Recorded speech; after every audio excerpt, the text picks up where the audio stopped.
یعنی ان کی اتنی طاقت تھی، ان کی قوت تھی، ان کے پاس اتنا اسباب تھے، وہ لڑ سکتے تھے، ایک طویل عرصہ لڑ سکتے تھے، لہذا تمہارا خیال نہیں تھا کہ یہ نکلیں گے. وَظَنُّوا أَنَّهُمْ مَانِعَتُهُمْ خُصُونُهُمْ، اور انہوں نے یہ سمجھا تھا کہ ان کی جو مضبوط کلے ہیں وہ ان کو بچا لیں گے من اللہ، اللہ سے. دشمن تو اللہ کے ہیں، یہ بظاہر مسلمان ہیں، حقیقت میں تو ان پر اللہ نے حملہ کیا ہے، اور وہ یہ سمجھتے تھے کہ اللہ تعالیٰ سے وہ بچ جائیں گے اور انہیں بچا لیں گے ان کے کلے. فَأَتَاهُمُ اللَّهُ مِنْ حَيْثُ لَمْ يَحْتَسِبُوا، تو اللہ نے ان پر حملہ کیا وہاں سے جہاں سے انہوں نے سوچا بھی نہیں تھا.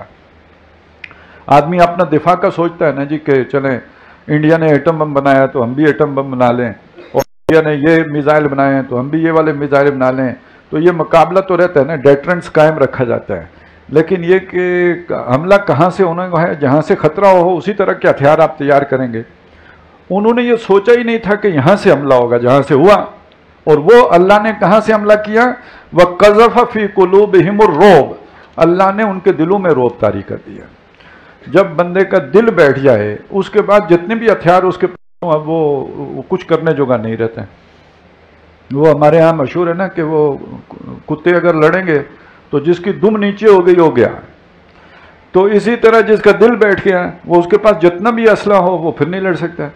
ہم اگر دیکھیں نا یہ جو 71 میں ہمیں شکست ہوئی ہے تو وہ سارے یہ کہتے ہیں کہ یار 6 مہینے کا اسلحہ اور سارا جو ہے ہمارے پاس کھانے پینے کا سارا سامان موجود تھا، یعنی 6 مہینے تک تو میسور ہو کے دفاع کیا جا سکتا تھا.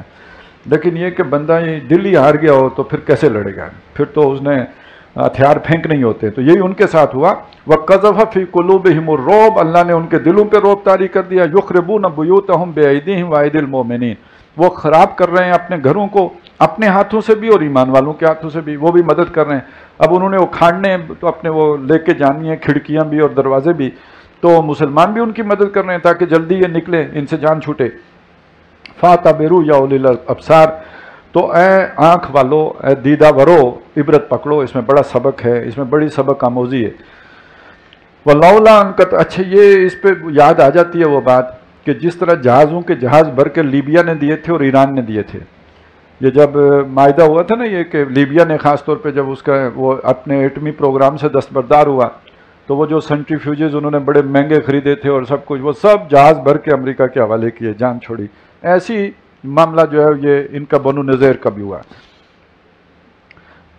وَلَوْلَا أَن كَتَبَ اللَّهُ عَلَيْهِمُ الْجَلَاءَ، اور اگر اللہ تعالیٰ نے ان پر جلاوطنی نہ لکھی ہوتی، ابھی تو یہاں سے جلاوطن کیے گئے نا، نکال باہر کیے گئے، اگر ان پر یہ نہ لکھا ہوتا لَعَذَّبَهُمْ فِي الدُّنْيَا، تو جرم ان کا اتنا بڑا تھا کہ اللہ تعالیٰ ان سے زیادہ شدید عذاب دیتا انہیں دنیا میں، اس سے سخت سزا ملتی انہیں. وَلَهُمْ فِي الْآخِرَةِ عَذَابُ النَّارِ، اور آخرت میں تو ان کے لیے آگ کا عذاب ہے ہی ہے، وہ تو انہیں ملے گا ہی. ذَلِكَ بِأَنَّهُمْ شَاقُّوا اللَّهَ وَرَسُولَهُ، اور یہ اس لیے کہ انہوں نے مخالفت کی اور دشمن ہوئے اللہ اور اس کے رسول کے. مَن يُشَاقِّ اللَّهَ فَإِنَّ اللَّهَ شَدِيدُ الْعِقَابِ، اور جو اللہ کے ساتھ دشمنی کریں، اس کی مخالفت کریں، اللہ تو پھر بہت سخت سزا دیتا ہے. اور ہم بھی اللہ سے لڑائی کی حالت میں ہیں. ہم نے سورہ بقرہ میں پڑھا تھا یہ سود حرام ہے، اور جو یہ حکم آنے کے بعد باز نہ آیا فَاذَنُوا بِحَرْبٍ مِّنَ اللَّهِ وَرَسُولِهِ، تو اس کے خلاف اللہ اور رسول کی طرف سے اعلان جنگ ہے. تو جو اللہ سے جنگ کرے تو اللہ تو پھر بہت سخت سزا دیتا ہے. اچھا اس میں ایک اور مسئلہ بھی وہاں پہ یہ کھڑا ہوا تھا کہ مسلمانوں نے کچھ کھجور کے درخت کاٹے تھے، اور یہ اس لیے کاٹے تھے کہ ان کے جو بھی گڑیاں جو محلہ تھا اس کے گرد کھجوروں کی ایک باغ اس طرح کے تھے کہ فوج یلغار نہیں کر سکتی تھی. اب یک بارگی حملہ کرنے کے لیے اور یلغار کرنے کے لیے رستے بنانے تھے، ان کے پیچھے فوجی چھپ بھی سکتے تھے، لہذا وہ کاٹے گئے درخت. سارے نہیں کاٹے گئے، کچھ کاٹے گئے، اور اس پر پھر بڑا طوفان اٹھا. ایک تو وہ یہودیوں نے بھی پروپیگنڈا کیا، اور یہ جو منافقین ان کے دوست مسلمانوں کی صفوں میں تھے انہوں نے بھی کہا جی دیکھیے نا یہ کیا دین ہے، وہ خود منع کرتے ہیں کہ زمین میں فساد فی الارض نہیں کرنا چاہیے، اور اتنے کھجور کا درخت اتنی محنت سے ہوتا ہے، پھل دینے پہ وہ آتا ہے کئی سالوں کے بعد، انہوں نے وہ درخت کاٹ دیے، کتنا بڑا نقصان کر دیا. تو یہ اللہ کا حکم تو نہیں ہے. تو اس طرح کی وہ جو چیزیں ہوتی ہیں نا کہ وہ جو بہانے بنا کر پروپیگنڈا کیا جاتا ہے دوسرے کی اخلاقی ساکھ جو ہے وہ داغدار کرنے کے لیے، تو پروپیگنڈا کیا گیا. اس پر اللہ تعالیٰ نے اس پروپیگنڈے کا بھی توڑ کیا. فرمایا ما قطعتم من لینۃ، تم نے نہیں کاٹا کوئی کھجور کا درخت، او ترکتموہا قائمۃ علی اصولہا، یا نہیں چھوڑا جو کھڑا رہا اپنی جڑ پر، یعنی جو باقی چھوڑے یا جو اپنے کاٹے، فباذن اللہ، یہ اللہ کے حکم سے ہوا ہے، کہانی ختم. اب تم اللہ کو اخلاق سکھاؤ گے، اسے بتاؤ گے کیا اچھے اعلیٰ اخلاق ہے اور کیا گھٹیا اخلاق ہے، اور کیا جو ہے وہ اچھی بات ہے اور کیا بلو دا بیلٹ ہے، یہ تم اللہ کو سکھاؤ گے۔ واللہ یخزی الفاسقین، اور یہ اس لیے اللہ نے کیا تاکہ فاسق لوگ جو ہیں اس سے ان کو رسوا کرے۔ جو آدمی درخت لگاتے ہیں نا، درخت سے بڑی محبت ہوتی ہے، جب قلم لگاتے ہیں وہ جب وہ جو ہری ہوتی ہے اس سے ایک جو اطمینان ہوتا ہے، پھر وہ بڑھتی ہے، وہ تو اپنا بیٹا بھی اگر اس کو ہاتھ لگائے تو بندہ دل کرتا ہے ہاتھ توڑ دوں اس کا۔ تو جنہوں نے اتنے پالے پوسے جوان کیے، ان کے سامنے جب وہ درخت کاٹے گئے ان کے دل پر کیا گزری ہوگی؟ تو اللہ تعالیٰ نے انہیں ذلیل کرنے کے لیے یہ کیا۔ وما افاء اللہ علی رسولہ منہم، تو اے مسلمانوں اب یہ وہ حکم دیا جا رہا ہے، اس کی تمہید باندھی جا رہی ہے کہ اے مسلمانوں جو اللہ نے لوٹا دیا مال اپنے رسول کی طرف، یعنی ان کے مالوں میں سے جو مال اللہ نے اپنے رسول کی منہم، ان کے مالوں میں سے اپنے رسول کی طرف لوٹایا ہے، فما اوجفتم علیہ من خیل، تو تم نے تو اس پہ گھوڑے نہیں دوڑائے ہیں، ولا رکاب، اور نہ اونٹ ان پر دوڑائے ہیں، ولکن اللہ یسلط رسلہ علی من یشاء، لیکن اللہ اپنے رسولوں کو مسلط کر دیتا ہے جس پر چاہتا ہے، یہ اللہ کا کام ہے۔ واللہ علی کل شیء قدیر، اور اللہ تعالیٰ سب کر سکتا ہے۔ وہ اس نے ان کے دلوں میں رعب طاری کیا، وہ سرنڈر کر گئے، باقاعدہ جنگ ہوئی ہی نہیں کہ اس کو تم غنیمت کہو، یہ غنیمت نہیں ہے۔ ما افاء اللہ علی رسولہ من اہل القری، اور جو مال لوٹایا اللہ نے اپنے رسول کی طرف بستی والوں کے مال میں سے، فللہ وللرسول ولذی القربى والیتامى والمساکین وابن السبیل، تو وہ اللہ کا ہے، رسول کا ہے صلی اللہ علیہ وسلم، اور رسول کے رشتہ داروں کا ہے، اور عام اور محتاجوں اور مسافروں کے لیے، یعنی وہ بیت المال میں جائے گا۔ ایک مال غنیمت ہے، اس کا حکم ہم نے پڑھ لیا ہے، وہ جو آیا تھا سورہ انفال میں کہ جو بھی تمہیں مال غنیمت ملے گا 5واں حصہ اللہ رسول کا ہے، وہ بیت المال میں چلا جائے گا، باقی جو 4 حصے ہوں گے ان میں سے جو سوار ہوگا 2 حصہ ملے گا، اور جو پیادہ ہوگا اس کو 1 حصہ ملے گا۔ اور یہ ہے مال فے، اس میں سے کسی فوجی کو، کسی مجاہد کو کچھ بھی نہیں ملے گا، وہ سارے کا سارا مسلمانوں کے بیت المال میں چلا جائے گا، یعنی اللہ کے رسول کی یا جو سربراہ مملکت ہو یا جو مسلمانوں کا خلیفہ ہو، وہ اس کی تصرف میں چلا جائے گا۔ کئی لا یکون دولتم بین الاغنیاء منکم، تاکہ دولت تمہارے صرف غنیوں کے درمیان ہی گردش نہ کرتی رہے۔ اب یہ اصول آ گیا، معاشی نظام کیا ہونا چاہیے اسلام کا، اس کے لیے ایک بڑا رہنما اصول کہ جو بھی ہو دولت کو کسی مخصوص حلقے کے اندر مرتکز رہنا نہیں چاہیے، بلکہ اس کا جو سرکولیشن جو ہے وہ معاشرے میں تمام طبقات تک ہونی چاہیے، اوپر سے لے کے نیچے تک۔ وہ ہمیں ایک پہلے وقتوں، آج کل بھی کوئی ملے نا وزیر خزانہ، تو پرویز مشرف صاحب کے دور میں شوکت عزیز صاحب ملے تھے۔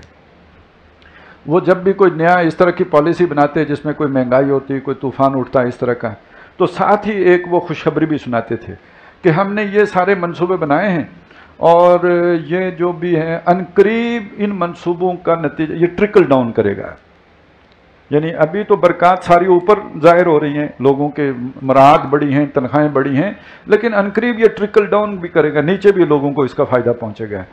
تو یہ ٹرکل ڈاؤن کرے، یہ اصل میں وہ تو گپ ہی لگاتے تھے ویسے بھی، وہ جیسے ہوتا ہے ملک میں، لیکن یہ کہ اللہ یہ چاہتا ہے کہ سرمایہ ٹرکل ڈاؤن کرے، وہ نیچے تک جائے، باٹم تک جائے، گراس روٹ لیول تک اس کی گردش ہو، وہ مخصوص حلقوں کے اندر ہی نہ گردش کرے کہ وہ ایک امیر سے دوسرے امیر کے پاس، اور ایک سردار سے دوسرے سردار کے پاس، اور ایک سرمایہ دار سے دوسرے سرمایہ دار کے پاس۔ اس کے لیے پھر جو قوانین بنائے گئے ہیں، وہ جو بھی ریاست کا قانون ہے اور کئی طرح سے قانون، سود کیوں حرام کیا گیا؟ اسی لیے کیا گیا کہ اس کے ساتھ بھی ارتکاز دولت ہوتا ہے، وہ جن کے پاس آ گیا سرمایہ، وہ سرمایہ سے مزید سرمایہ کمانا شروع کر دیتے ہیں، اور یہ بہت بڑی مصیبت بن جاتی ہے، پھر وہ ارتکاز اسی طرف ہو جاتا ہے دولت کا۔ تو یہ وہ بنیادی اصول ہے کہ لا یکون دولتم بین الاغنیاء منکم۔ ایک تاریخ کا ایک واقعہ بھی ہے کہ جب یہ شام اور عراق کی زرخیز زمینیں مسلمانوں نے فتح کی ہیں، تو مجاہدین نے، اور مجاہدین ہی نہیں، شورا تک، مرکزی جو شورا تھی ان تک رجحان یہی تھا کہ یہ مجاہدین میں تقسیم کیا جائے، یہ علاقے فتح ہوئے ہیں اور یہ جو ہے مجاہدین نے فتح کیے، مال غنیمت ہے۔ حضرت عمر رضی اللہ تعالیٰ عنہ، جو بھی اللہ نے انہیں بصیرت دی تھی، آپ کو معلوم ہے کئی آیات ان کے، یعنی جو جیسے انہوں نے سوچا تھا اس کی تصدیق میں نازل ہوئی ہیں، پردے کے احکامات اور بہت ساری چیزیں۔ وہ جس طرح دین کی بصیرت اور مزاج کو سمجھتے تھے، انہیں یہ بات جو ہے نا وہ سمجھنے میں نہیں آ رہی تھی کہ بھئی یہ کیوں ہوگا، یہ تو بہت بڑی جاگیرداری وجود میں آ جائے گی۔ تو وہ کئی عرصہ انہوں نے وہ شورا کے ساتھ جو ہے وہ بحث جاری رکھی، کوئی فیصلہ نہیں ہو پایا۔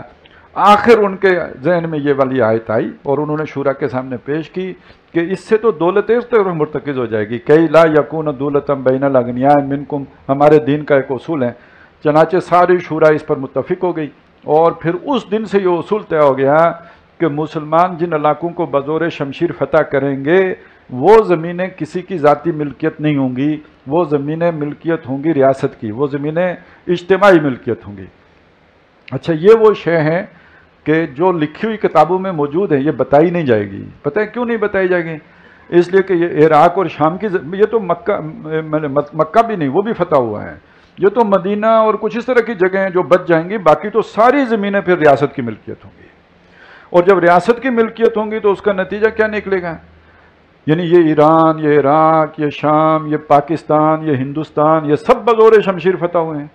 نتیجہ یہ نکلے گا نیا بندوبست اراضی ہوگا، لوگوں کو ایک ضرورت کے مطابق زمین دی جائے جتنی کو وہ آباد کریں اور ان کی خاندان کے لیے ضروری ہو، تو بالکل ایک نیا بندوبست اراضی ہو سکتا ہے، جاگیرداری نظام سارے کا سارا ختم کیا جا سکتا ہے اسلام کے اصول کے مطابق، اس کا ذکر ہی نہیں ہوا۔ ایک وقت میں یہ بات علم میں آئی تھی، پتہ نہیں آج کل کی کیا صورت ہے، کہ ایک کتاب پڑھائی جاتی ہے ہمارے مدارس میں، لا بد منہ، یعنی وہ ضروری مسائل کے جن سے چھٹکارا ممکن نہیں ہے، وہ آپ کو یہ شاید ثناء اللہ پانی پتی ہیں یا امرتسری ہیں، ان کی کتاب ہے جو یہ پڑھائی جاتی ہے مدارس میں، جی مالا بد منہ۔ اور یہ وہ کتاب ہے جس میں وہ ضروری مسئلے جو بھی عالم دین ہے جو کسی مسجد میں ہے اسے معلوم ہونے چاہیے، کیونکہ لوگ یہ مسئلے پوچھتے ہیں، وہ انہوں نے سارے مسئلے اس میں لکھے اور زمین کے مسائل ہی نہیں لکھے، اور اس کی وجہ یہ لکھی کہ زمین، ہندوستان کی ساری زمینیں خراجی ہیں، یہاں عشر کے مسائل لکھنے کی ضرورت ہی نہیں ہے۔ تو یہ آج کل بتانے کا ایک نقصان بھی ہے کہ لوگ عشر بھی نہیں دیں گے، پھر چلیں وہ کچھ تو کسی کے اندر نکلتا ہے تو لیکن یہ کہ بہرحال اصل چیز بھی معلوم ہونی چاہیے کہ یہ زمینیں ساری قیامت تک کے لیے خراجی زمینیں ہیں۔ جب بھی اسلامی حکومت قائم ہوگی یا اسلامی ریاست قائم ہوگی، وہ اس اصول پر جو حضرت عمر رضی اللہ تعالیٰ عنہ نے فیصلہ کیا تھا، ریاست حق رکھتی ہے کہ وہ ساری کی ساری زمینیں قومیاں لے، نیشنلائز کر لے ان کو، اور پھر تقسیم کرے کاشتکاروں کے اندر، اور تقسیم کرے تو پھر دیکھے بھی کہ وہ اس کو استعمال کرتے ہیں، فائدے میں لاتے ہیں، اس سے جو ہے وہ فصل حاصل کرتے ہیں یا نہیں کرتے، نہیں تو واپس لے کے کسی دوسرے کے حوالے کر سکتی ہے، اور پھر کیا پیداوار ہوگی، آپ ذرا سوچیں کیا خوشحالی آئے گی۔ صرف اس ایک بات سے ہی دیکھیں، آخر ایسے ہی تو نہیں کہہ دیا کہ اللہ کی حدود میں سے ایک حد کا نافذ ہونا جو ہے وہ 40 روز کی دن رات کی بارش سے اتنی برکت نہیں پیدا ہوتی جتنا اللہ کی ایک حد سے برکت پیدا ہوتی ہے۔ یہ روحانی برکت ہی نہیں ہوتی، مادی برکت بھی ہوتی ہے، اس لیے کہ ایک آدمی کے پاس ہزاروں ایکڑ زمین ہے، اسے اس سے کیا کہ اسے کتنی فصل آتی ہے کتنی نہیں آتی ہے، وہ تو عیاشی کر سکتا ہے، لیکن اگر کسی کے پاس ہو ہی 12 ایکڑ اور اسے خطرہ بھی ہو کہ اگر میں نے اس سے پورا استفادہ نہیں کیا 1 سال 2 سال تو مجھ سے لے کے کسی اور کو دے دی جائے گی، تو وہ تو پھر اس سے پوری جو ہے نا وہ اس سے حاصل کرے گا پیداوار، اور جو بھی اس سے برآوری ہوگی۔ بہرحال یہ ایک بات آئی تھی تو میں نے چاہا کہ آپ کے سامنے رکھ دوں۔ اصول یہ ہے کہ لا یکون دولتم بین الاغنیاء منکم وما آتاکم الرسول فخذوہ۔ ہمارے دین میں جو بھی دین ہے اصل میں وہ کیا ہے، بات پہلے بھی آ چکی ہے، یہ حضور صلی اللہ علیہ وسلم کی جو شخصیت ہے، اللہ کو ہم مانتے ہیں لیکن اللہ کو ہم نے دیکھا تو نہیں ہے نا، اللہ کا تعارف کس نے کرایا ہے، اللہ کے بارے میں جانکاری کس نے دی ہے، اور اللہ کے احکامات پر عمل کرنے کا طریقہ کس نے سکھایا؟ یہ محمد رسول اللہ صلی اللہ علیہ وسلم۔ لہذا وہ جو کچھ تمہیں دیں وہ لے لو، فخذوہ سے لے لو، وما نہاکم عنہ فانتہوا، جس سے وہ تمہیں روکیں اس سے باز آ جاؤ۔ یہ جو حیثیت ہے اللہ کے نبی صلی اللہ علیہ وسلم کی، انہی کی ہو سکتی ہے، اس لیے کہ وہ مامور من اللہ ہے، اللہ نے انہیں اپوائنٹ کیا ہے اس کام کے لیے، نہ صرف اپوائنٹ کیا ہے بلکہ انہیں پروٹیکشن بھی دی ہے۔ وہ جسے ہم کہتے ہیں نا کہ وہ ان کو جو ہے معصوم عن الخطا ہیں، کیا مطلب ہے اس بات کا؟ غلطی ان سے نہیں ہو سکتی۔ کیوں نہیں ہو سکتی؟ اللہ کا تحفظ حاصل ہے، غلطی ہو ہی نہیں سکتی کہ اللہ نے ان کو محفوظ رکھا ہوا ہے اور اللہ نے بھیجا ہوا ہے، اپنے پاس سے بات ہی نہیں کہتے۔ وما ينطق عن الهوى ان هو الا وحی یوحی، جو دین کی بات ہے وہ تو ان کی اپنی نہیں ہے، وہ اللہ کی بات ہے جو وہ کہہ رہے ہیں۔ تو اللہ تعالیٰ کی جو منشا ہے وہ محمد الرسول اللہ صلی اللہ علیہ وسلم کے ذریعے ظاہر ہوگی، لہذا مسلمان کو جو تابعداری کرنی ہے وہ تو محمد الرسول اللہ کی کرنی ہے۔ اسی لیے کہا کہ جس نے رسول کی اطاعت کی اس نے اللہ کی اطاعت کی. من یطیع الرسول فقد اطاع اللہ، جس نے رسول کی اطاعت کی اس نے اللہ کی اطاعت کی. تو جو تمہیں وہ دیں وہ لے لو. وما نہاکم عنہ فانتہوا واتقوا اللہ، اور اللہ کا تقوی اختیار کرو. ان اللہ شدید العقاب، بے شک اللہ تعالیٰ عذاب دینے کا بہت سخت ہے. اب یہ جو مال فے ہے یہ دینا کس کو ہے؟ ایک تو وہ آ گیا نا فقیروں کے لیے، محتاجوں کے لیے، مسکینوں کے لیے، رسول صلی اللہ علیہ وسلم کے رشتہ داروں کے لیے، یہ تو عام جنرل حکم ہے. لیکن یہ جو ابھی آئی ہے جو بنو نذیر سے اموال فے آئے ہیں اسے دینے ہیں. مدینہ کی صورتحال یہ تھی کہ یہ جو مہاجرین آئے تھے ان کے پاس تو کچھ بھی نہیں تھا، یہ لوٹ پٹ کے آئے تھے، ان سے تو چھین لیا گیا تھا. اخرجوا من دیارہم واموالہم، اپنے مالوں اور گھروں سے نکال دیے گئے تھے. مدینہ میں پہلے سے جو لوگ رہتے تھے انصار، انہوں نے بہت بڑی قربانی دی کہ انہوں نے ان کو اپنے گھروں میں بھی اپنے مالوں میں بھی شریک کر لیا. بلکہ وہ تو ایسی ایسی باتیں ہیں کہ ایک صاحب نے جو ہے وہ کسی مہاجر بھائی کو کہا کہ آؤ میری 2 بیویاں ہیں، تم ایک پسند کر لو، میں اسے طلاق دیتا ہوں، تم اسے نکاح کر لو. یعنی اس ایکسٹریم کی مثالیں ہیں. یہ بھائی چارہ جو ان کے درمیان تھا. لیکن یہ ذہن میں رکھیں کہ ان تمام لوگوں کا بوجھ کس کے اوپر تھا؟ انصار کے اوپر تھا. تو نبی اکرم صلی اللہ علیہ وسلم نے اس موقع پر یہ فیصلہ کیا کہ یہ جو بھی اموال فے ہیں یہ مہاجروں کو دے دیے جائے. اصولاً جو اللہ تعالیٰ نے بات کہی ہے وہ ہے کہ جس میں کسی کو بھی دیا جا سکتا ہے. مہاجرین کو بھی سب حصہ دار تھے، مہاجر بھی تھے، انصار بھی تھے، وہ اصولی بات ہے. آگے جو آیات آ رہی ہیں 3 ان میں بھی اس کا ذکر موجود ہے. یہ حضور صلی اللہ علیہ وسلم نے ان کے سامنے بات رکھی ہے، جو بھی انصار ہیں اور مہاجرین ہیں دونوں کے سامنے رکھی ہے کہ ایک طریقہ یہ ہے کہ میں یہ کام کروں کہ یہ مال جو ہیں یہ تم میں برابر تقسیم کر دوں. اور اس صورت میں پھر یہ ہوگا کہ یہ تمہارے پارٹنر تو پہلے سے بھی بنے ہوئے ہیں، تمہارے گھر میں بھی شریک ہیں. تم نے اپنا بھائی بنا کے جو رکھا، مواخات جو قائم کی تھی، تو تمہارے گھروں کے اندر بھی ان کو تم نے دیا ہوا ہے، آدھا اس کو دیا ہوا ہے، آدھا خود رکھا ہوا ہے. تو اس سے بہتر نہیں ہے کہ جو تم نے ان کو دیا تھا وہ یہ تمہیں واپس دے دیں. اور یہ جو اموال فے آ رہے ہیں یہ سارے کے سارے مہاجرین کو دے دیے جائیں تاکہ یہ اپنے پاؤں پر کھڑے ہو جائیں اور تمہارے اوپر سے ان کا بوجھ ہلکا ہو جائے گا.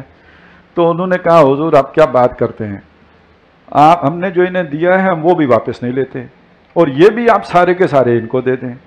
اچھا اب یہ تو ایک واقعہ ہے، لیکن پہلی صورت کے ساتھ اسے ملا کے دیکھیں تو کیا واقعہ بنا. اللہ پر جس کا ایمان نہیں ہے اس طرح ان کا معاملہ یہ ہے کہ وہ تو اپنے بھائی بہن بیٹوں مال کے لیے دوستیاں رکھتے ہیں یہود و نصارہ سے. اور جن کا اللہ پر اس طرح کا ایمان ہے، وہ جیسے کہا گیا تھا آخر میں لا تجد قوما یؤمنون باللہ والیوم الاخر یوادون من حاد اللہ ورسولہ ولو کانوا آباءهم وابناءهم، وہ جو لوگ ہیں ایک طرف تو بھائیوں سے بھی لا تعلقی اختیار کر لیتے ہیں اپنے نظریہ توحید کی خاطر، اور دوسری طرف جو نظریاتی بھائی ہیں جو رشتہ دار نہیں ہیں، خونی رشتہ نہیں ہے، ان کے لیے اپنا سب کچھ نچھاور کرنے کے لیے تیار ہیں. یہ ہے اصل میں دل میں اگر ایمان توحید راسخ ہو گئی ہو تو اس کا جو لازمی نتیجہ نکلتا ہے. تو فرمایا یہ جو اللہ نے دیا ہے للفقراء المہاجرین، اس میں سب سے پہلے مہاجروں کا ذکر کیا. ان فقیر مہاجروں کے لیے ہیں الذین اخرجوا من دیارہم، چونکہ فقراء کا ذکر آ گیا پہلے محتاج اور ضرورت مند، تو ان میں سب سے پہلے وہ مہاجر فقیر الذین اخرجوا من دیارہم جو نکال دیے گئے اپنے گھروں سے، واموالہم اور اپنے مالوں سے، یبتغون فضلا من اللہ ورضوانا. کیوں نکالے گئے؟ وہ متلاشی تھے اب اللہ کے فضل کے بھی اور اس کی خوشنودی کے بھی. تو اللہ کو راضی کرنے کے لیے گھر بار چھوڑنا پڑتا ہے، اللہ کو راضی کرنے کے لیے مال و دولت چھوڑنا پڑتا ہے. یہ امتحان، یہی امتحانات تھے جن میں ابراہیم علیہ السلام سرخرو ہوئے. یہی ہے اگلی صورت میں آئے گا تمہارے لیے ابراہیم کے طرز عمل میں بہترین نمونہ ہے. تو اگر اللہ کو جتنا چاہتے ہو اسے خوش کرنا چاہتے ہو تو راستہ یہ ہے، قربانیاں دینی پڑیں گی. وَيَنْصُرُونَ اللَّهَ وَرَسُولَهُ، اور انہوں نے مدد کی، نصرت کی اللہ کی اور اس کے رسول کی. یہ مقام اس اعتبار سے اہم ہے. ویسے اور بھی بہت سے مقامات ہیں. ہمارے ہاں ایک بڑی مخلص دینی تحریک ہے، انہوں نے قربانیاں تو بہت دی ہیں حزب التحریر والوں نے، لیکن ان کا جو نصرت کا تصور ہے وہ ان کا خود ساختہ ہے. قرآن مجید اس تصور کی تائید نہیں کرتا ہے. وہ کہتے ہیں کہ جی ایک نصرت طلب کی جاتی ہے، جبکہ اور وہ خاص ایک طبقے کو کہتے ہیں جو طاقت والا ہوتا ہے وہ نصرت دیتا ہے. جبکہ قرآن مجید یہ کہتا ہے جیسے ایمان سب کو لانا ہوتا ہے، عام ہے، اسی طرح نصرت بھی عام ہے، سب کو نصرت بھی کرنی ہوتی ہے. ہم نے سورہ اعراف میں پڑھا تھا فالذین آمنوا بہ وعزروہ ونصروہ، تو جس طرح ایمان سب کو لانا ہے ایسے ہی نصرت بھی سب کو کرنی ہے. یہ ایمان کا تقاضا ہے. اور یہاں تو بالکل تیقن کے ساتھ آ گیا کہ نصرت کرنے والے صرف انصار مدینہ ہی نہیں ہیں بلکہ مہاجرین بھی ہیں، انہوں نے بھی مدد کی ہے۔ آخر ابو بکر سے بڑھ کے کس نے نصرت کی ہے اور عمر سے بڑھ کر کس نے نصرت کی ہے؟ تو ینصرون اللہ و رسولہ، وہ نصرت کرتے ہیں، مدد کرتے ہیں اللہ کی اور اس کے رسول کی۔ اولئک هم الصادقون، سچے یہ ہیں۔ کیا مطلب ہوا؟ یہ کلام میں حصر ہے، اس کا مطلب یہ ہے یہی سچے ہیں، باقی آپ دعوے کرتے رہے ہم مسلمان ہیں، اللہ والے ہیں، اگر یہ قربانیاں کوئی دینے کے لیے تیار نہیں ہے تو وہ پیچھے آ چکا ہے کہ یہ دعوے تو کرتے ہیں لیکن جھوٹے ہیں یہ۔ تو سچے ہونے کے لیے ضروری ہے کہ انسان اس رستے پہ چلے۔ اچھا، انہی میں شامل وہ بھی ہیں۔ اب اس میں جو اوپر آیا نا للفقراء المہاجرین، تو بہت سے مفسرین نے اس کو شامل کیا، یعنی استحقاق کس کا؟ یہ لام استحقاق ہے، کون لوگ حقدار ہیں اس مال کے، تو اس میں وہ بھی شامل ہے۔ والذین تبوؤا الدار والایمان، وہ لوگ کہ جو یہاں پہلے سے مقیم تھے، مدینے میں پہلے کے رہائشی تھے، اور ایمان من قبلہم، ان سے پہلے ایمان بھی لا چکے، ان کے آنے سے پہلے یہ انصار مدینہ جو ہیں یہ ایمان بھی لا چکے، جو پہلے سال 6، دوسرے سال جو ہے 12، تیسرے سال 72، اور پھر یہ کہ انہوں نے ہی تو حضور صلی اللہ علیہ وسلم کے ہاتھ پہ وہ بیعت کی تھی جس کے نتیجے میں جو ہے بیعت عقبہ ثانیہ، کہ جس کے نتیجے میں پھر ہجرت ہوئی ہے، تو وہ ایمان بھی ان کے آنے سے پہلے لا چکے تھے۔ یحبون من ہاجر الیہم، وہ محبت کرتے ہیں ان سے جو ان کی طرف ہجرت کر کے آئیں۔ عام طور پر جو ہجرت کر کے آئے کسی شہر میں تو اس سے محبت نہیں ہوتی، چڑ ہوتی ہے۔ آپ کو پتہ ہے نا بہاری جو ہیں، جو بنگلہ دیش میں پھنسے ہوئے ہیں، انہوں نے پاکستان کے لیے کتنی بڑی قربانی دی، انہوں نے آج تک بنگلہ دیش کو تسلیم نہیں کیا ہے، لیکن ہم انہیں پاکستان میں لا کے آباد نہیں کر سکتے، وہ کیمپوں میں رہ رہے ہیں۔ 1971 سے آج تک ان کی اب تیسری نسل ہو گئی، کیمپوں میں رہائش پذیر ہیں۔ کیوں ہیں؟ بنگالی انہیں قبول نہیں کرتے۔ کیوں نہیں کرتے؟ انہوں نے بنگال نہیں قبول کیا۔ ہم انہیں کیوں نہیں لا کے بسا سکتے کہ ہمارا کوئی شہر کے کوئی باسی، نہ سندھی تیار ہے، نہ پنجابی تیار ہے، نہ بلوچی تیار ہیں کہ ان کو اکوموڈیٹ کریں؟ تو یہ کسی کو لا کے اپنے علاقے میں بسانا کوئی آسان کام تو نہیں ہے۔ لیکن وہ مدینے والے انہوں نے ان مہاجرین کو، اچھا فرق تو ہوتا ہے نا تہذیب میں، تمدن میں، تھوڑا بہت کوئی دھوتی پہننے والا ہو، کوئی شلوار پہننے والا ہو، ایک دوسرے کو آوازیں تو کیسی دیتے ہیں، اور کوئی چاول کھانے والا ہوتا ہے، کوئی روٹی کھانے والا ہوتا ہے، اس پہ بھی لوگ باتیں کر دیتے ہیں۔ لیکن یہ محبت کا پیدا ہو جانا ایسا، یحبون من ہاجر الیہم، وہ محبت کرتے ہیں ان سے جو ان کی طرف ہجرت کر کے آئیں۔ ولا یجدون فی صدورہم حاجۃ مما اوتوا، اور جو کچھ انہیں دیا جائے وہ اپنے اندر اس کے بارے میں کوئی تنگی محسوس کرتے ہیں۔ ہوتا تو یہ ہے کہ اگر کسی کو اپنا بھی حق ملے تو دوسرے کو حسد ہو جاتا ہے۔ یہاں جو ان کو مل سکتا تھا ان کی جگہ ان کو دے دیا جائے تو ان کے دلوں میں کوئی تنگی نہیں ہوتی، انہیں کوئی اس سے جو ہے وہ جلن نہیں محسوس ہوتی۔ وَيُؤْثِرُونَ عَلَىٰ أَنفُسِهِمْ، وہ کیوں اپنے اوپر ان کو ترجیح دیتے ہیں۔ میں نے آپ کو بتا دیا نا، گھر آدھے کر کے دے دیے، بیوی دینے کے لیے بندہ تیار ہو گیا، کاروبار آدھے کر کے دے دیے، اور جو ایکسٹریم کی مثال ہے وہ تو وہ ہے مرتے وقت آدمی کو کیا ہوش ہوتا ہے، زخم ایسا لگا ہوا ہے جس سے جان جا رہی ہے، اور جب ایک جوان آدمی کی زخم سے جان جا رہی ہو تو اس کی پیاس کی شدت کا اندازہ لگائیں۔ اور ایسے میں اگر وہ پیاسا ہے اور پیاس پانی مانگ رہا ہے، اور جب پانی اس کے لبوں کے قریب آتا ہے تو اس کے کانوں میں بھائی کی آواز آتی ہے کہ میں بھی پیاسا ہوں، وہ کہتا ہے مجھے چھوڑو، اس کو پانی پلا دو۔ اور یہ بالکل آخری ٹائم ہے، وہ 3 آدمیوں سے ہو کے جب واپس آتا ہے تو وہ بھی مر چکا ہوتا ہے، اس کے پاس آتا ہے تو یہ بھی جان جانے آفرین کے سپرد کر چکا ہوتا ہے۔ یعنی ان حالات میں بھی اپنے اوپر دوسروں کو ترجیح دینے والے، یؤثرون علی انفسہم ولو کان بہم خصاصہ، خود کتنے ضرورت مند ہی کیوں نہ ہو، اپنی روٹی دوسرے کو دینے والے، اپنا پانی دوسرے کو دینے والے، اپنا حصہ دوسرے کے لیے ایثار کرنے والے۔ اب آپ مجھے بتائیں نا، دنیا کا کوئی اور آئیڈیالوجی، کوئی اور بت جو جوڑنے کے لیے بنایا گیا ہو، وہ یہ محبت پیدا کر سکتے ہیں؟ رنگ بڑی شے ہے، لوگ رنگ کی بنیاد پہ قومیں بن جاتی ہیں، زبان کی بنیاد پہ بنتی ہیں، نسل کی بنیاد پہ بنتی ہیں، لیکن کیا ان کے آپس میں اختلافات نہیں ہوتے؟ کیا ان کی پھر وہ یعنی اس حد تک تو نہیں ہوتا کہ جی اپنی چیز دوسرے کو دے دو؟ یہ صرف توحید یہ چیز پیدا کر سکتی ہے۔ اس کی جڑیں انسان میں اتنی گہری ہیں، اس کی فطرت میں اتنی گہری ہیں کہ وہ جب اندر اترتی ہے تو اس کا یہ جتنے بھی لالچ ہیں، جو دنیا کی محبت کے رضائع، یہ سارے اس سے دور ہو جاتے ہیں، فنا ہو جاتے ہیں۔ تو اصل تو تزکیہ یہ ہے بھائی، یہ کوئی خاص قسم کی جو ہے لائٹیں دیکھنا اور کوئی خاص قسم کی کیفیات کا طاری ہو جانا، میں پہلے بھی کہہ چکا ہوں یار، وہ تو آپ سامری کو دیکھیں جسے فرشتہ بھی نظر آتا تھا، آخر کوئی چیز تو اس نے بھی پیدا کر لی تھی نا اپنے اندر۔ کتنے ہندو جوگی ہیں کہ جنہوں نے بڑی، جسے ہم روحانیت کہتے ہیں، وہ روحانیت کی طرح شیطنت ہوتی ہے، اور وہ اس میں انہوں نے بڑے اونچے مقام بنا لیے ہوتے ہیں۔ اصل جس تزکیے کی قرآن مجید بات کرتا ہے کہ دنیا اور مافیا کی اہمیت آدمی کی نگاہ سے نکل جائے، ختم ہو جائے، وہ اس کا سب سے بڑا ثبوت یہ یُؤْثِرُونَ عَلَىٰ أَنفُسِهِمْ وَاللَّهُ كَانَ بِهِمْ خَصَاصًا وَمَنْ يُوقَ، اب دیکھیے وہ بات آ گئی، وَمَنْ يُوقَ شُحَّ نَفْسِهِ، جو اپنے جی کے لالچ سے بچا لیا گیا، اس کے اندر سے تکبر نکل گیا، لالچ نکل گیا، ارج ٹو پوزس نکل گئی، میں ہر چیز کو سمیٹنے کا جو جذبہ ہوتا ہے وہ اس کے اندر سے نکل گیا، فَأُولَٰئِكَ هُمُ الْمُفْلِحُونَ، وہ تو کامیاب ہو گیا۔ فلاح کا اصل مطلب ہوتا ہے نا، جیسے آپ نے کسی شے کی جو اوپر کے سخت خول ہے نا، اس کو پھاڑ کر اس کے اندر سے گری نکال دی ہو۔ فلاح ہوتا ہے، کاشتکار بھی ہوتا ہے، وہ جو سینے چیرتا ہے زمین کا، تو جیسے اخروٹ کے اندر گری ہے کتنے کام کیا، لیکن اوپر جو اس کا خول ہے وہ کتنا مضبوط ہے، اسے توڑو گے تو اندر سے گری نکلے گی۔ بادام کی گری نکالنے کے لیے توڑنا پڑے گا، فلاح پھر نکلے گا۔ اسی طرح سمجھ لیجئے انسان کی گری اس کا روح ہے، اس کے اوپر یہ جو لالچ کا خول ہے، حسد کا خول ہے، بغض کا خول ہے، کثرت حاصل کرنا مال و اولاد میں اس کا خول ہے، یہ کیا شے توڑے گی؟ یہ قرآن توڑے گا۔ آگے آ جائے گا لو انزلنا ھذا القرآن علی جبل لرأیتہ خاشعا متصدعا من خشیۃ اللہ، جو پہاڑ توڑ سکتا ہے نا، یہ آپ کا یہ خول توڑے گا۔ اور جب قرآن تزکیہ کرتا ہے تو پھر انسان اس جی کے لالچ سے پاک ہو جاتا ہے۔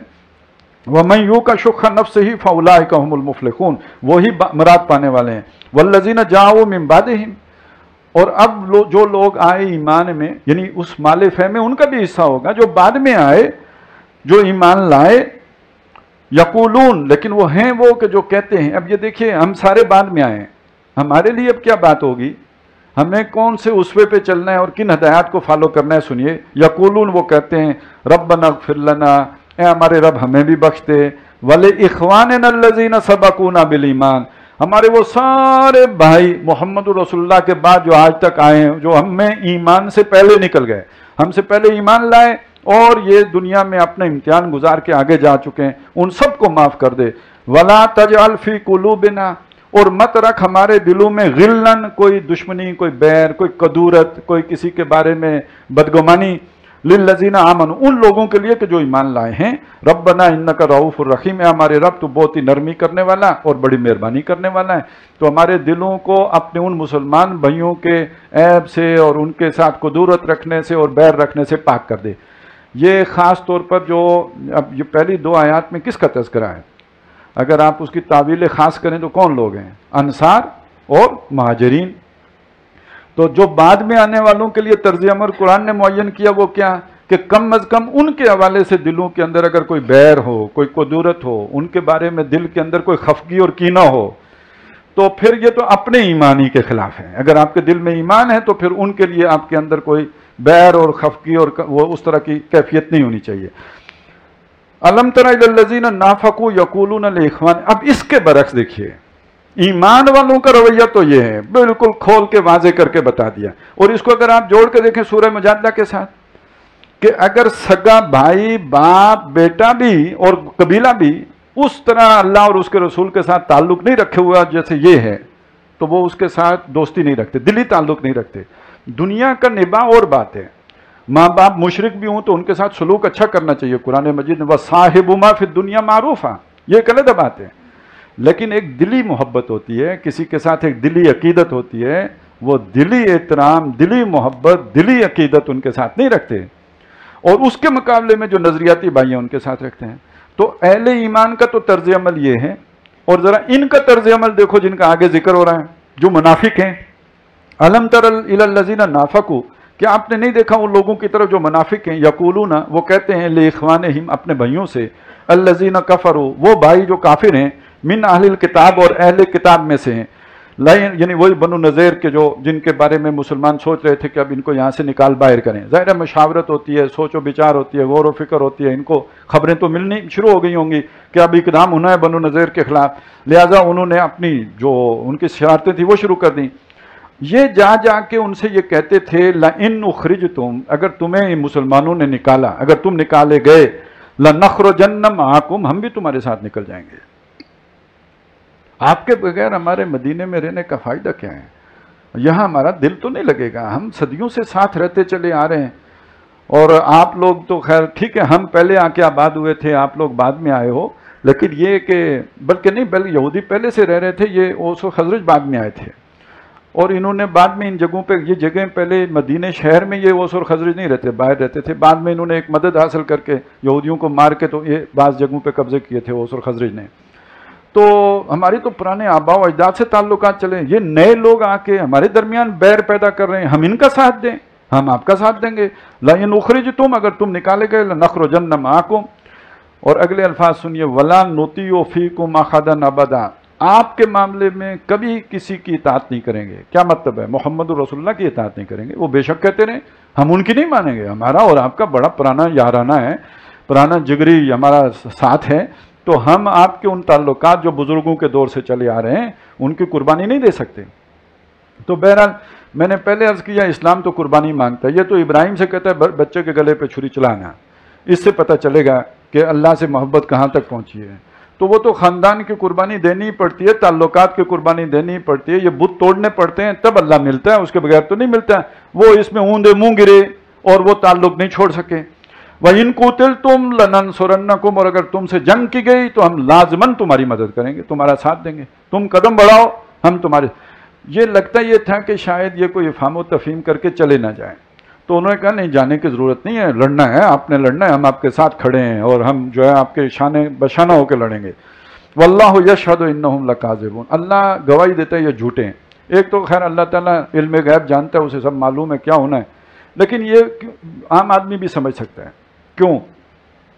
اگر یہ اصولی لوگ ہوتے تو اس سے زیادہ اصولی بات کون سی ہوگی جو محمد رسول اللہ نے کہی ہے، اور انہوں نے اسے مانا بھی ہے، یہ درست ہے، وہاں سے پیچھے کیوں ہٹے ہیں؟ حضور کا ساتھ کیوں نہیں دیا ہے؟ مال اور جان کی محبت کی وجہ سے ہٹے نا، اپنے مال و اولاد کے تحفظ کی خاطر پیچھے ہٹے ہیں۔ تو جو اپنی دنیا کے تحفظ کے لیے توحید جیسی آئیڈیالوجی کے ساتھ نہیں چل سکا، وہ کل کسی بھائی کے لیے کیسے کھڑا ہوگا؟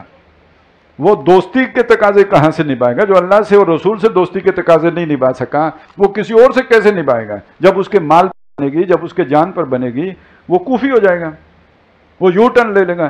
اس لیے کہ ایسے لوگوں کی سب سے جو اچھی حکمت ہوتی ہے، حکمت عملی ہوتی ہے، وہ ان کی یو ٹرن لینے کی صلاحیت ہوتی ہے۔ یہ جو کھڑے ہونے کی کیفیت ہے، استقامت کی کیفیت ہے، ثم استقاموا، یہ کیفیت تو اس کی ہوتی ہے جو اپنے آئیڈیالوجی کے ساتھ بڑا ریجڈ ہو، بہت جو سختی کے ساتھ ہو، بڑی قوت کے ساتھ، یا یحییٰ خذ الکتاب بقوہ، جو دانتوں سے پکڑ کے اسے رکھے، یہ تو اس کی کیفیت ہوگی کہ کٹ جائے گا لیکن کھڑا رہے گا۔ باقی یہ کہ جس نے اپنے مال و اولاد کا تحفظ کرنا ہے، اس نے تو بہرحال ہر حال میں مونچھ کٹے تو مونچھ کٹے، ناک کٹے تو ناک کٹے، اور جو بے عزتی ہو، وہ جو بڑا بہترین مقولہ ہے، چمڑی جائے تو جائے، دمڑی نہ جائے۔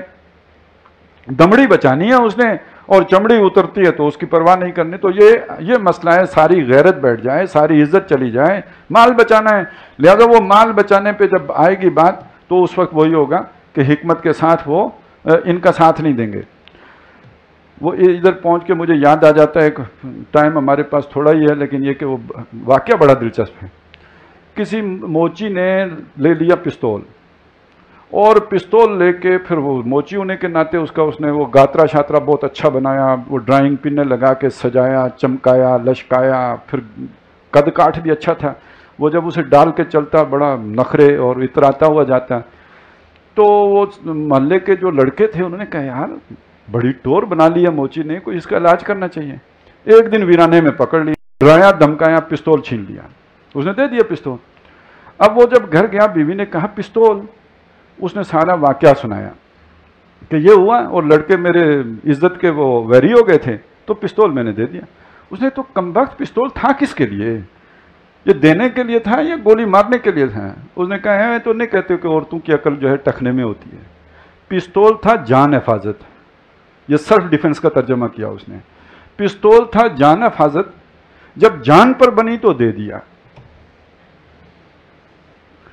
تو یہ تو سارا جان حفاظت سب سے پہلے ہے۔ ہمارا بھی ایٹم بم، اس کا مجھے ہر وقت یہ خطرہ رہتا ہے، یہ ہے جان حفاظت، جان پہ بنی ہوئی ہے، کہیں چلا ہی نہ جائے۔ تو یہ جو اس طرح کے حکیم ہوتے ہیں، انہوں نے تو ہر وقت ان میں فلیکسیبلٹی جو ہے وہ ان کی حکمت کا کمال ہوتا ہے۔ لہذا یہ جھوٹے ہیں، لَئِنْ أُخْرِجُوا لَا يَخْرُجُونَ مَعَهُمْ، اگر یہ نکالے گئے یہ ان کے ساتھ بالکل نہیں نکلیں گے. وَلَئِن قُوتِلُوا لَا يَنْصُرُونَهُمْ، اور اگر ان سے جنگ کی گئی یہ ان کی ہرگز مدد نہیں کریں گے. وَلَئِن نَصَرُوهُمْ، اور اگر بالفرض بیوقوفی کری بیٹھے ان کے ساتھ دکھلاوے کے لیے کھڑے ہو ہی گئے، لَيُوَلُّنَّ الْأَدْبَارَ، تو یہ لازماً پیٹ دکھائیں گے. ثُمَّ لَا يُنْصَرُونَ، پھر ان کی مدد نہیں کی جائے گی. لَأَنْتُمْ أَشَدُّ رَهْبَةً فِي صُدُورِهِمْ مِنَ اللَّهِ، اے مسلمانوں یہ اللہ سے نہیں ڈرتے. اللہ سے ڈرتے ہوتے، ان کے دل میں کوئی ایمان کی رمق ہوتی تو ان کے کردار اتنے جو ہے وہ کمزور نہ ہوتے، اتنے ضعیف اور بودے نہ ہوتے.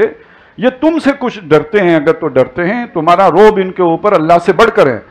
ذالک بانہم قوم لا یفقہون، اس لیے کہ یہ سمجھنے والے لوگ نہیں. ویسے تو یہ اپنے آپ کو بڑا سیانہ کہتے ہیں، لیکن یہ کہ وہ جو ہوتی ہے نا ڈیپتھ، آدمی کی فکر میں سوچ میں گہرائی ہوتی ہے. ایک ہوتا ہے یعلمون ظاہرا من الحیات الدنیا، دنیا کو ظاہر سے جاننا. ہم کہتے ہیں فلانا بندہ بڑا شارپ ہے، بڑا چالاک ہے، تو یہ عیاری، مکاری، چالاکی یہ تو لومڑی میں بھی بہت ہوتی ہے. لیکن جو ہوتی ہے نا کچھ سوچ کی گہرائی، دور بینی، بصیرت، یہ ہوتا ہے اصل فہم. تو وہ فہم ان کو حاصل نہیں ہے، وہ تفقع سے محروم ہیں. لا یقاتلونکم جمیعا، اور ان کی بزدلی کی وجہ سے یہ کبھی دل جمعی سے تم سے نہیں لڑیں گے. ایک یہ مطلب بھی ہو سکتا ہے متحد ہوت کے، جمی سب مل کے تم سے نہیں لڑیں گے. اور ایک معنی یہ بھی ہوتا ہے جیسے دل کو آدمی کا مضبوط ہو اور وہ جو ہر چہ باد آباد کے انداز میں لڑنے کے لیے تیار، ایسی دل جمعی کے ساتھ یہ آپ کے ساتھ نہیں لڑ سکیں گے. الا فی قرم محصنۃ، اور اگر انہوں نے ہمت کی بھی لڑنے کی تو ایک ہی صورت ہوگی کہ کسی آبادی کے اندر محصور ہو کر، کلا بند ہو کر، او من ورائے جدور، یا دیوار کے پیچھے سے کوئی پتھر شتھر مار دیں جو عورتیں جیسے کرتی ہیں، اس طرح کی لڑائی تو یہ کر لیں گی. ویسے آج کی جتنی بھی جنگی ٹیکنالوجی بنی ہے وہ اسی اصول پر بنی ہے. ہماری جان بچی رہے. یہ ٹینک کیوں بنایا، بختر بند گاڑیاں کیوں بنائیں، یہ 50,000 فٹ کی بلندی والے جہاز B-52 طیارے کیوں بنائے، یہ میزائل ٹیکنالوجی ساری کیوں آئی، یہ سب من ورائے جدور ہے، تاکہ پیٹ وہ جو دور سے آپ وہ چلا لیں، آپ کی جان کو خطرہ لائق نہ ہو. باسہم بینہم شدید، ان کی آپس میں بھی بہت سخت جنگ ہے. اس لیے کہ توحید کی بنیاد پر وہ ایثار پیدا ہوتا ہے. جب دی سے لالچ نکلتا ہے تو اتحاد و اتفاق پیدا ہوتے ہیں. جہاں جی میں لالچ ہو تو وہاں تو لڑائی ہی ہوتی ہے نا، چھینا چھپٹی ہو ہی جائے گی، کبھی نہ کبھی مفادات کا ٹکراؤ ہوگا، لہذا وہاں کبھی اتفاق ہو ہی نہیں سکتا. باسہم بینہم شدید تحسبہم جمیعا وقلوبہم شتیٰ، تمہیں نظر آتے ہیں، تم گمان کرتے ہو یہ اکٹھے ہیں، ان کے دل پھٹے ہوئے ہیں. ذالک بانہم قوم لا یعقلون، یہ اس لیے کہ یہ عقل سے کام نہیں کرتے. کمثل الذین من قبلہم قریبا، ان کی مثال انہی لوگوں کی طرح ہے جو پہلے گزر چکے قریبی. یہ بنو قینقاع تھے جو غزوہ بدر کے بعد نکالے گئے. وبال امرہم ذاقوا وبال امرہم، انہوں نے چکھا اپنا کیے کا مزہ اور ان پر سزا پڑی ان کے کام کی. وَلَهُمْ عَذَابٌ علیم، آگے تو ان کے لیے اور بھی دردناک عذاب ہے. کمثل الشیطان، یہ جو منافقین آ کے ان کو کہتے ہیں نا ہم تمہارے ساتھ ہیں، قدم بڑھاؤ ہم تمہارے ساتھ ہیں، ان کی مثال شیطان جیسی ہے. اذ قال للانسان اکفر، انسان کو کہتا ہے کفر کرو. فلما کفر، جب انسان کفر کر لیتا ہے، قال انی بریء منک، شیطان کہتا ہے کہ میں تجھ سے لا تعلق ہوں، میں بری ہوں، الگ ہوں، مجھے تو انی اخاف اللہ رب العالمین، میں اللہ سے ڈرتا ہوں جو سارے جہانوں کا رب ہے. تو شیطان کا کام تو بندے کو ایک خاص ریڈ لائن کراس کروانا ہے. اس کے بعد وہ کہتا ہے بھائی اللہ حافظ، ہمارا کام ختم، اب تم دوزخ میں وہیں ملاقات ہوگی، اکٹھے بیٹھیں گے، یہاں سے تو ہماری ذمہ داری پوری ہو گئی ہے. تو بہت سے لوگوں کو بھی اللہ تعالیٰ نے شیطان والا کردار دیا ہوتا ہے. وہ آدمی کو کہتے ہیں قدم بڑھاؤ فلانے خان، ہم تمہارے ساتھ ہیں، اور جب بندہ قدم بڑھا لیتا ہے تو پیچھے مڑ کے دیکھتا ہے تو نہ شیطان ہوتا ہے نہ اس کے دوست ہوتے ہیں، سارے غیب ہوتے ہیں، اور وہ بندہ اکیلا ہی بس کسی جگہ پہ وہ تیر کھا کے جو دیکھا کمینگاہ کی طرف اپنے ہی دوستوں سے ملاقات ہو گئی، بلکہ الٹا دھکا ہی نہیں دیتے بلکہ خیمہ بھی جلاتے ہیں پھر بعد میں. فکانہ عاقبتہما، تو پھر ان دونوں کا انجام یہ ہے انہما فی النار، کہ وہ دونوں ہوں گے آگ میں، یعنی وہ جس نے کفر کیا وہ بھی آگ میں جائے گا اور شیطان بھی جائے گا. خالدین فیہا، ہمیشہ ہمیش کے لیے. وذالک جزاء الظالمین، اور یہی بدلہ ہے ظالموں کا. اب اس چیز سے بچنے کا طریقہ کیا ہو سکتا ہے؟ یعنی ایک انسان کے اندر یہ کردار نہ پیدا ہو جائے، مال کی محبت، اولاد کی محبت، اور اس کے نتیجے میں ہر طرف تعلق بنا کے رکھنا، مصلحت بینی، اور وہ ڈٹ کے کھڑا ہونے کی جو کیفیت ہے جو ہم نے اصحاب کہف کی دیکھی، جو ہم نے مومن آل فرعون کی دیکھی، جو ہم نے فرعون کے دربار میں جادوگروں کی کیفیت دیکھی، اس طرح کی حق پرستی اور سچ گوئی جو ہے وہ باقی نہ رہے. تو وہ پیدا کرنے کے لیے طریقہ کیا ہے؟ یا ایھا الذین آمنوا، ہے وہ لوگوں جو ایمان لائے ہو،